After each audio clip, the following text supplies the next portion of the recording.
Hello everyone. आदर्श की online class में आप सबका स्वागत है। आज हम क्लास 11th की लिटरेचर के ऊपर आते हैं। आपके इसमें बहुत सारे लिटरेचर के पार्ट है, जैसे पोइट्री हुआ, ड्रामा, फिक्शन, नोवेल। तो सबसे पहले हम पोइट्री पार्ट को स्टार्ट करते हैं। पोइट्री, जिसको हम हिंदी में कविता के नाम से जानते हैं। द पीकॉक आपका फर्स्ट पोइट्री पार्ट, पोइट्री का फर्स्ट पोइट्री है द पीकॉक, और इसके जो पोइट हैं Sujata Bhatt. About the poet यानी पोइट के बारे में। तो स्टार्ट करते हैं हम about the poet.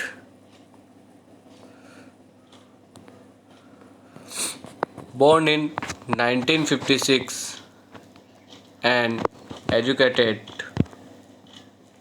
Born in 1956, educated in USA. Born in 1956. उनका जन्म 1956 में हुआ था। किनका? सुजाता भट्ट का। नाउ लिव इन जर्मनी, अभी वो जर्मनी में रहती है। She won Commonwealth poetry prize. Commonwealth poetry prize means आप कह सकते हैं कि कॉमनवेल्थ पोइट्री प्राइज एक जो राष्ट्रमंडल के नाम से आप जानते होंगे कि जो राष्ट्रमंडल होते हैं, जो ब्रिटेन के पहले गुलाम रहे हुए हैं, उसको हम कॉमनवेल्थ के नाम से जानते हैं। उनका जो ग्रुप है उनको हम कॉमनवेल्थ के नाम से जानते हैं, और उनको कॉमनवेल्थ पोइट्री प्राइज से नवाजा गया था। वो एशिया सेक्शन अलग अलग सेक्शन होते हैं, जिसमें एशिया सेक्शन के अंदर उन्हें कॉमनवेल्थ पोइट्री प्राइज से नवाजा गया था। For her collection of poems, उनकी कलेक्शन ऑफ पोएम से। ब्रेनिज्म, कौन सी कलेक्शन ऑफ पोएम थी उसकी? ब्रेनिज्म। The peacock has been taken from same collection, और पीकॉक भी इसी कलेक्शन से ली गई है। जो पीकॉक पोएम है इनकी इसी कलेक्शन से ली गई है। She was written 2 other books of poems, उन्होंने 2 और किताबें पोएम्स की लिखी थी, जिसमें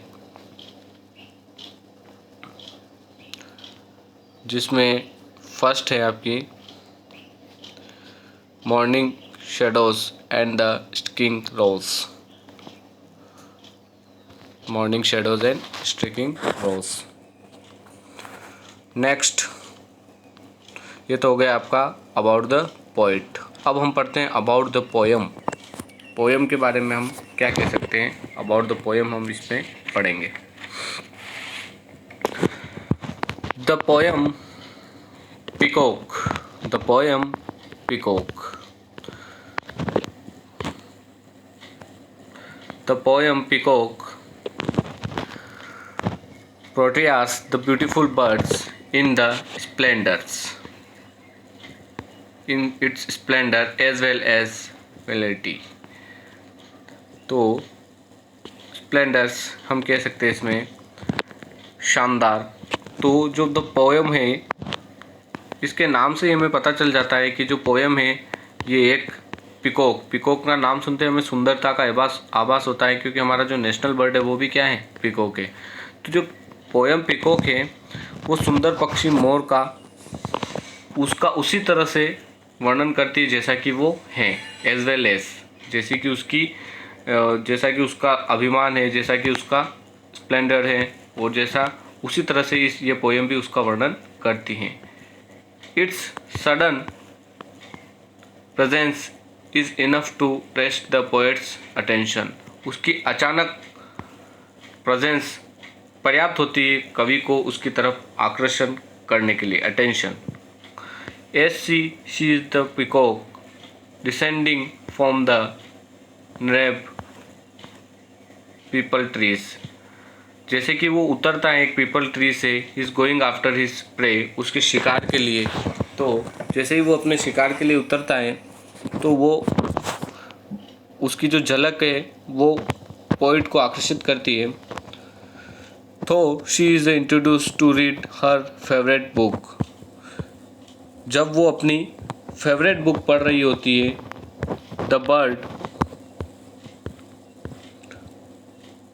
repairs from nowhere, distracting the poets focus from the book if they tried to make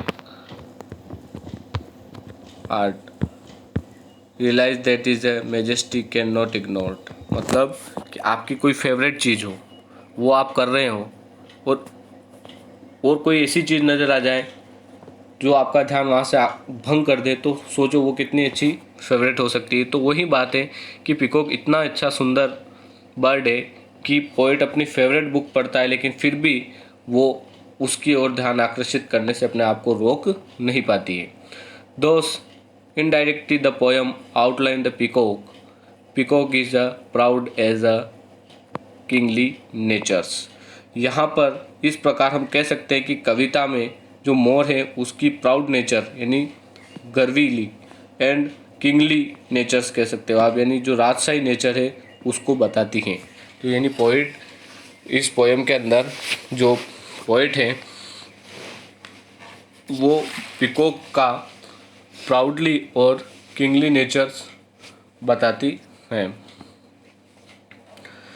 हम अब आगे देखते हैं।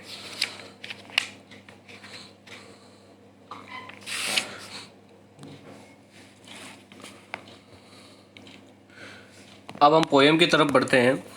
जैसे आपको दोनों समझ में आ गए होंगे, पहला मैंने जैसे आपको बताया था अबाउट द पोएट और अबाउट द पोएम, तो दोनों आपको समझ में आ गया होगा। आगे देखते हैं। अब हम पोएम की तरफ बढ़ते हैं धीरे धीरे कि आपकी पोएम क्या कहती है। पोएम का फर्स्ट स्टेंजा, इसमें टोटल 4 स्टेंजाज हैं। फर्स्ट स्टेंजा से हम स्टार्ट करते हैं।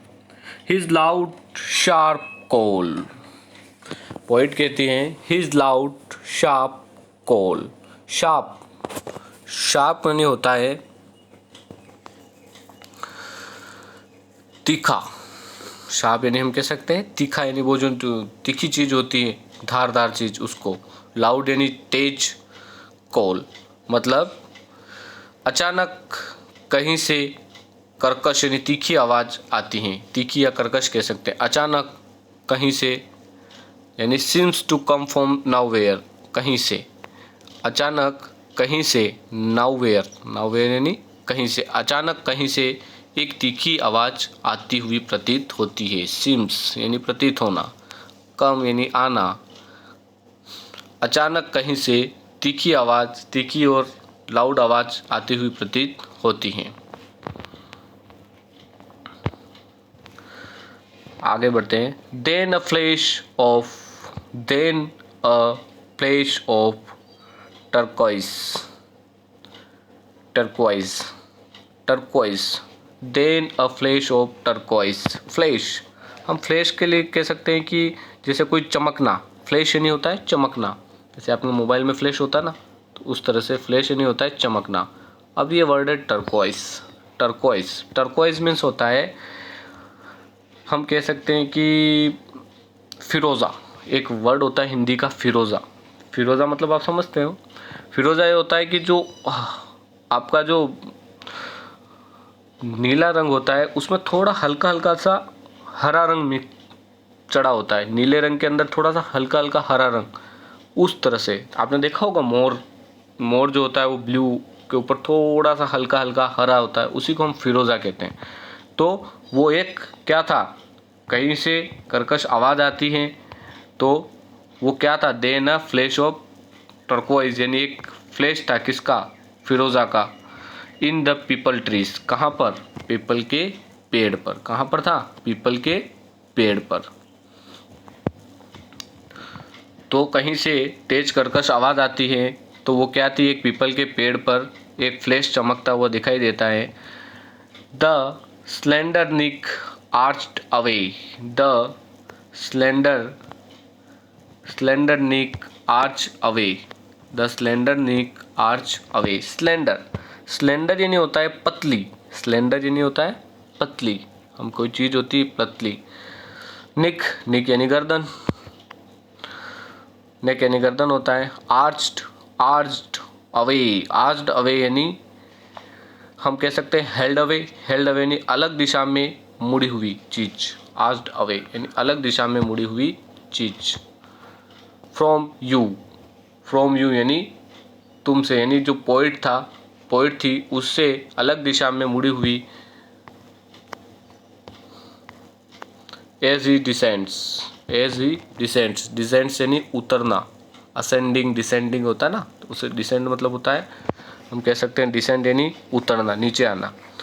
तो हम कह सकते हैं इसमें अचानक वृक्ष से ऊपर उतर कर अपनी, अचानक वृक्ष से, जैसे मैंने कहा, जैसे कि कोई तेज कर्कश आवाज़ आती है तो पोइट उसकी तरफ देखता है तो उसको एक फ्लैश नज़र आता है टर्कोइज यानी फिरोज़ा का, जो पीपल के पेड़ पर है, और फिर अचानक डिसेंट्स नीचे उतरती हुई नज़र आती हैं, नीचे उतरती हुई नज़र आती है और अलग दिशा में मुड़ी हुई उसकी जो गर्दन है वो दिखाई देती है। एंड हिज डार्ट अवे, मतलब अलग दिशा में क्यों मुड़ी हुई है, क्योंकि वो उसकी शिकार की तरफ जा रही है, इसलिए पोइट से अलग दिशा में मुड़ी हुई नज़र आती हैं। And his darts away a glimpse, and as he darts away a glimpse, मतलब वो उसकी जो ग्लिम्स, ग्लिम्स यानी हम कह सकते हैं कि झलक, ग्लिम्स यानी क्या कह सकते हैं हम, कोई झलक होती है, ग्लिम्स होना।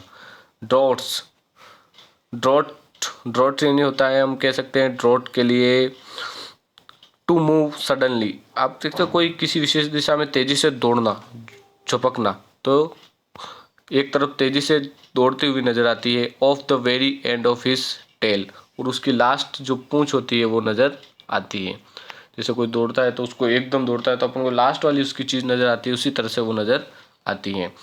तो वो अपने शिकार की तरफ तेजी से दौड़ता है और उसकी लास्ट जो पूंछ उसको नजर आती है, जो पोइट है वो कहती है इसकी पूंछ के अंत में एक झलक सी उसको मिल जाती है। जब दौड़ते हुए कोई चीज जाती है तो हमें उसका लास्ट का सिरा नजर आता है एकदम स्पीड से, तो उसी तरह से उसको, पोइट को वो नजर आती है।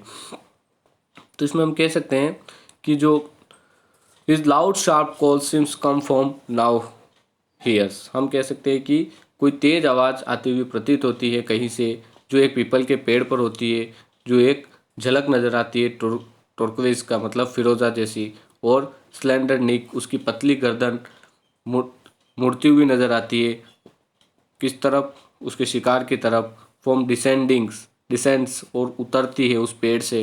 एंड ट्रोट अवे यानी तेजी से जाती है, और लास्ट की जो उसकी पूंछ है वो खाली झलक उसकी नज़र आती है। कब जो पोइट है उसको उस पूंछ की खाली झलक नज़र आती है।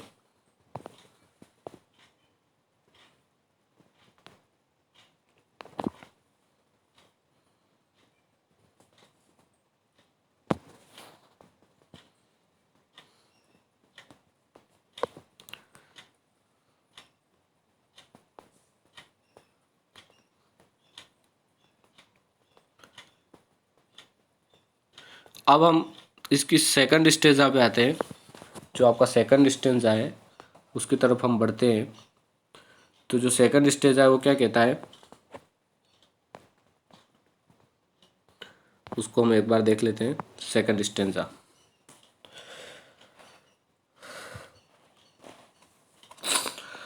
आई वॉज टोल्ड यानी मुझे निर्देश किया गया था। आई वॉज टोल्ड, पोइट कहता है आई वॉज टोल्ड यानी मुझे निर्देश किया गया था। क्या निर्देश किया गया था? की, डेट, डेट यानी की। You have to sit in, you have sit in the warrant, यानी मुझे निर्देश किया गया था कि मैं बरामदे में बैठकर, मतलब वरेंडा यानी बरामदा, हम कह सकते हैं वरेंड यानी बरामदा, कि मुझे निर्देश किया गया था कि मैं बरामदे में बैठकर, पोएट कह रहा है कि मुझे निर्देश किया गया था कि मैं बरामदे में बैठकर एंड रीड अ बुक, की किताब पढूं, कि मुझे निर्देश किया गया था कि मैं बरामदे में बैठकर किताब पढूं, लेकिन प्रिफरेबली, प्रिफेबली, प्रिफेबली यानी प्रिफेबली, यहाँ वर्ड आया आपका प्रिफेबली, प्रिफेबली यानी हम कह सकते हैं कि मोर सुटेबल जो वर्ड होता है, जैसे कि ज़्यादा उपयुक्त, वन ऑफ योर फेवरेट्स यानी पसंद। तो कवि कह रहे हैं कि मुझे निर्देश दिया गया कि मैं बरामदे में बैठकर बुक पढूं। प्रिफेबली यानी ज़्यादा उपयुक्त, अधिक उपयुक्त होगा कि मैं बरामदे में बैठकर बुक पढूं, वो मेरे लिए अधिक उपयोग होगा। और योर फेवरेट्स, अपनी पसंद को कोई पुस्तक खूब एकाग्रचित होकर पढूं, यानी अपनी पसंद की जो कोई पुस्तक हो, खूब एकाग्रता यानी कंसंट्रेशन, ये वर्ड आया आपका कंसंट्रेशन यानी एकाग्रता। कंसंट्रेशन यानी होता है एकाग्रता। कि मुझे निर्देश किया गया था कि मैं एकाग्रता के साथ अपनी फेवरेट पुस्तक पढूं बरामदे में बैठकर, ये मुझे निर्देश किया गया था। इस स्टेंजा का मतलब ये होता है कि मुझे निर्देश किया गया था कि मैं एकाग्रता के साथ बैठकर अपनी जो पुस्तक हैं वो पढूं, तो मुझे ये निर्देश किया गया था। तो इन जो लाइन है इनको एक बार फिर से हम देख लेते हैं। दो स्टेंजाज मैंने आज मैंने आपको पढ़ाए हैं, उस पर फर्स्ट स्टेंजा पर हम वापस चलते हैं। जो पीकॉक के बारे में, ही इज लाउड शार्प, इसको आप देख सकते हैं। He is loud sharp call, मतलब तेज कर्कश आवाज कहीं से आती है, कहीं से। सम नाउ हियर यहाँ कहीं से आती है। सीम टू कम, आती हुई प्रतीत होती है। देन, तभी। अ फ्लैश ऑफ टर्कोइज यानी फिरोजा, एक फ्लैश चमक चलता है। फ्लैश यानी एक फिरोजा की एक झलक नजर आती है। फिरोजा यानी मैंने आपको बताया था कि जो नीला रंग होता है उस पर कुछ हरा रंग लिए, नीला रंग थोड़ा सा हरा रंग लिए हुए प्रतीत होता है, उसको हम फिरोजा कहते हैं, जैसे कि पीकॉक के ऊपर होता है। इन द पीपल ट्री, कहाँ पर होता है वो? पीपल के पेड़ पर। द स्प्लेंडर यानी होता है पतली गर्दन आर्च्ड अवे यानी तेजी से आती हैं, फ्रॉम यू, उनकी तरफ। ही डिसेंड्स, मतलब डिसेंड्स यानी नीचे उतरती है, उस पीपल के पेड़ से नीचे उतरती है। एंड एज ही डॉट अवे अ ग्लिम्स, हम कह सकते हैं डॉट यानी हो सकता है सडनली, अचानक उसकी दिशा में के विपरीत आती हैं, और वो एक ग्लिम्स यानी खाली एक चमक नजर आती है, टेल्स यानी उसकी पूंछ की जाते हुई, क्योंकि वो शिकार के लिए तेजी से उस तरफ जा रहा था। दूसरे स्टेंजा में हम देखते हैं कि पोएट जो होती है वो कहती है कि मुझे कहा गया था कि मैं you have and read a book, मुझे बुक पढ़नी है, कहाँ? बरामदे में बैठकर, और वो मेरी फेवरेट बुक है और मुझे उस पर कंसंट्रेशन भी करना है, और प्रेफरेबली यानी मैं अधिक उपयुक्त रूप से उसको वहाँ बैठकर पढ़ सकती हूँ। यानी उसको एक काम दिया गया है कि उसको उसकी फेवरेट बुक दी गई है और उसको उस बरामदे में बैठकर उसको पढ़ना है। तो इस तरह से इस पोएम में हमने 2 स्टेंजास पढ़े हैं, और आई होप को आपके ये दोनों स्टेंजा आपको समझ में आए होंगे। और जिस तरीके से इस दोनों स्टेंजा में पोएट ने पीकॉक को बताया, तो पहले स्टेंजा में तो उसको पहले स्टेंजा में जो पोएट है वो कह रहा है कि वो अपनी जो बुक है उसकी, वो बुक पोएट जो उसने लिखी, तो पहले में तो उसने पीकॉक के बारे में बताया कि कहाँ से आवाज़ आती है, कैसे वो पीपल के पेड़ से नीचे उतरता है, कैसे उसकी गर्दन की बात बताई गई है, और कैसे वो अपने शिकार की तरफ जाता है, और लास्ट में उसकी झलक उसको नज़र आती है। और दूसरे स्टेंजा में उसको जो वर्क दिया गया है कि उसको एक बुक पढ़ने का काम दिया गया है कि बरामदे में बैठ कर वो बुक पढ़ रहा है, और वो उसकी फेवरेट बुक है, और फेवरेट बुक वो अपना कार्य कर रहा है। और कोई अपना फेवरेट कार्य जो हम करते हैं वो कैसे हम कह सकते हैं कंसंट्रेशन से करते हैं, फोकस से करते हैं, वो फोकस उसके अंदर दिखाई दे रहा है। तो अब आगे क्या होता है, आगे पोएट क्या कहता है, वो हम आगे की क्लास में पढ़ेंगे। तब तक के लिए थैंक यू।